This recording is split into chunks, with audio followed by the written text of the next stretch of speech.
আজ তোমাদের সাথে শেয়ার করলাম বড় মার থেকে শেখা দই পোনার একটা রেসিপিটা কেমন লাগলো জানিও। 2 পিস মাছ পড়ে আছে, একটা বড় পিস একটা ছোট পিস। যাই হোক, এবার এটাকে না আমি ম্যারিনেট করে রেখেছি বেশ ঘন্টাখানিক, মানে 2 ঘন্টা মতো। কী দিয়ে করেছি জানো? পেঁয়াজটাকে গ্রেট করে নিয়েছি, তোমরা চাইলে বেটে নিতে পারো, কিন্তু বাটার খুব একটা দরকার লাগে না। আর দইটাকে ভালো করে ফেটিয়ে নিয়েছি, লবণ দিয়েছি, মিষ্টি দিয়েছি, এই সমস্ত কিছু দিয়ে ম্যারিনেট করে রেখে দিয়েছি। আর হ্যাঁ, মাছটাকে প্রথমে কিন্তু একটু ভিনিগার দিয়ে ভিজিয়ে রাখতে হবে তারপরে। আর এটা কিন্তু কাঁচা মাছেরই হবে দই পোনা রেসিপিটা। অনেকে ভেজে করো, কিন্তু আমি যেহেতু ছোটোবেলা থেকেই কাঁচা মাছেরই খেয়ে অভ্যস্ত, তো আমার এটাই বেশ ভালো লাগে, তাই জন্য আমি কাঁচা মাছ দিয়েই করবো। আমার কাছে যেহেতু গতকালের মাছ ভাজার তেলটা রয়ে গিয়েছিল, তাই আমি এই তেলেতেই দিয়ে দিলাম ঘি। তোমরা যদি এই রেসিপিটা কেউ করতে চাও তাহলে কিন্তু ফ্রেশ তেল নেবে। ফ্রেশ তেলেতে দেবে ঘি 1 চামচ, দেওয়ার পর দেবে তেজপাতা আর গরম মশলা একটু গুঁড়ো করে নিয়ে।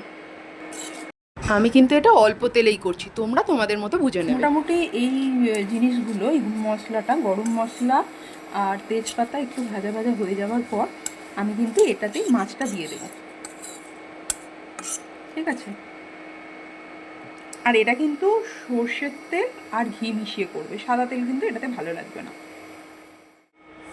দেখো, আমি মাছটা দিয়ে দিলাম ওই তেলের ওপর সব কিছু সমেত।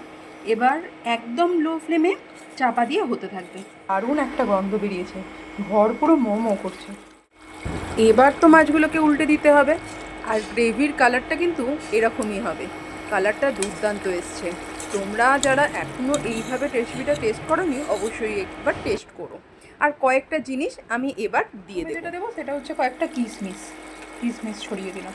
আর তারপর আমার গাছের লঙ্কা একটা দিয়ে দিলাম হাফ করে। এইটা আবার কিছুক্ষণ হবে, চাপা দিয়ে দিই। আমার দই পোনা কিন্তু রেডি। অসম্ভব টেস্টি হয়েছে, এবং গ্রেভির থিকনেসটা কিন্তু এরকমই হবে। বেশি গ্রেভি থাকলে দই পোনার টেস্টটা কিন্তু অতটা ভালো লাগবে না।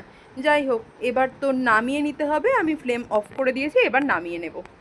আমি দই পোনাটা তো নামিয়ে নিলাম এবং একটা কৌটোতে ট্রান্সফার করে দিলাম, কারণ এটা তো আমি আজকে খাবো।